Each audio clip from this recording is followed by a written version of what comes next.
Crook रह रहा आँखों में चुभती, वह क्रुक हुई बर्दों की जोड़ी, उजरी उसके सिवा किसी कब पास आने दुहाने देती, आँखों में नाचा करती, उजड़ गई जो सुक्की खेती।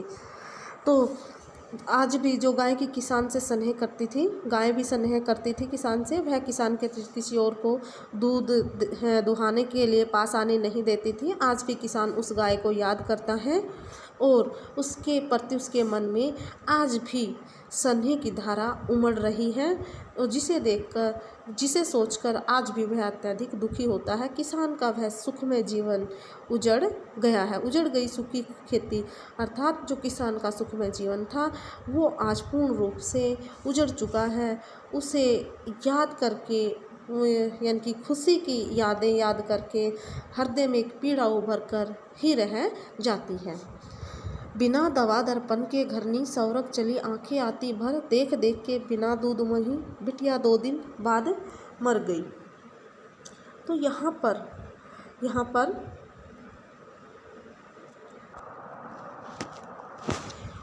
ऊपर वाले पदों में बेटा एक बार इसका का विशेष और देख लीजिए कि यहाँ पर किसान के पशुओं के प्रति स्नेह की भावना को उजागर किया गया है। आँखों में चुभना, यहाँ पर आँखों में चुभना और आँखों में नाचना मुहावरे का सार्थक प्रयोग किया गया है। अनुप्रास और पुनरुक्ति प्रकाश अलंकार का यहाँ पर प्रयोग है। रह रह में पुनरुक्ति प्रकाश अलंकार है। घर द्वार में बिका दिया घर द्वार, यहाँ पर अनुप्रास अलंकार का प्रयोग किया गया है। क्रुक बर्दों की जोड़ी जैसे लोक भाषा के शब्दों का प्रयोग यहाँ पर देखने को हमें मिलता है। अगला देखिए, बिना दवा दर्पण के घरनी सौरग चली, आगे आंखें आती भर। तो बिना दर्पण के घरनी घर वाली किसान की पत्नी।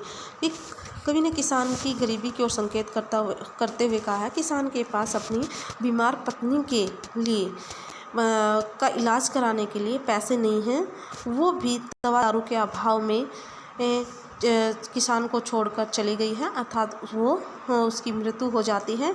इतना ही नहीं, देख रेख के बिना दूध मुँही बिटिया 2 दिन बाद गई मर। और उसकी इतना ही नहीं, बिना देख रेख के अभाव से किसान की दूध पीने वाली छोटी सी बच्ची भी 2 दिन के बाद मर जाती है। ऐसी दयनीय स्थिति में वह अपनी पत्नी और बेटी की याद करके रोने लगता है और किसान की आंखें भर जाती हैं। घर में विधवा रही पतोहू लक्ष्मी थी, यद्यपि पति घातिन, पकड़ मंगाया कोतवाल ने, डूब कुएं में मर गई एक दिन। तो यहाँ पर उसकी बच्ची मर जाती है, उसकी पत्नी मर जाती है, लेकिन जो ज़मींदार लोग हैं, कोतवाल लोग हैं, वो उसकी बेटे की पत्नी को भी नहीं छोड़ते हैं। अंत में उसकी भी मृत्यु हो जाती है। तो जवान बेटे के बाद मरने के पश्चात विधवा रही पतोहू, उसकी विधवा बेटे की बहू है लक्ष्मी थी, वो उसके घर की लक्ष्मी थी, यद्यपि पति घातिन, लेकिन लोग उसे पति की हत्या करने वाली मानते हैं। जो कहने को तो क्या थी, लक्ष्मी थी, लेकिन लोग उसे क्या मानते हैं, अपने पति की हत्यारिन मानते हैं। हत्यारिन है वो। पकड़ मंगाया कोतवाल ने, और एक दिन इन कोतवाल ने उसको पकड़वा कर अपने थाने में बुलवा लिया। और कहने का अभिप्राय क्या है कि कोतवाल ने उसको अत्यधिक अपमान किया। उसका किसान की पुत्रवधू डूब कुएं में मरी एक दिन, और किसान की पुत्रवधू अपने ऊपर लगाए हुए इस कलंक को झेल नहीं पाई और उसने भी आत्महत्या कर ली।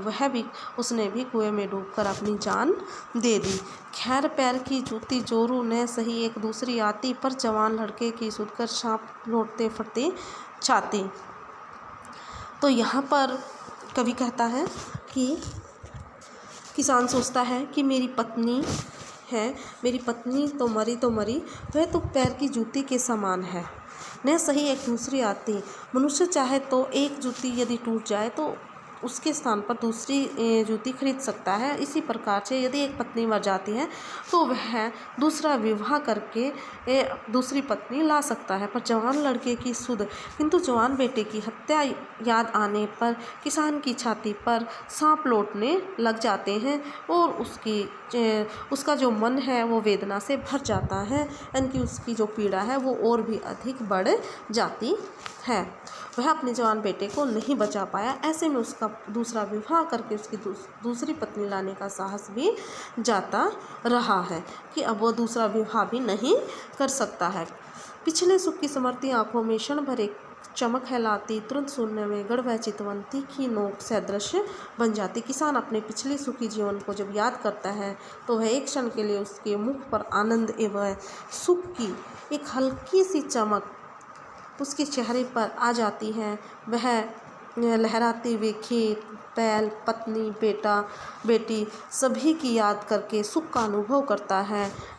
किंतु जब उसने एक एक करके मरने की उनकी याद आ जाती है, तुरंत सुनने में गढ़ है चितवन, यानी जब उसकी आंखों में निराशा उभर आती है तो उसकी दृष्टि सुनने में गढ़ी रह जाती है, अर्थात वह अपने परिवारजनों की स्मृति में अत्यधिक दुख को प्रकट करता है और उसका जीवन और भी अधिक दुखी हो जाता है।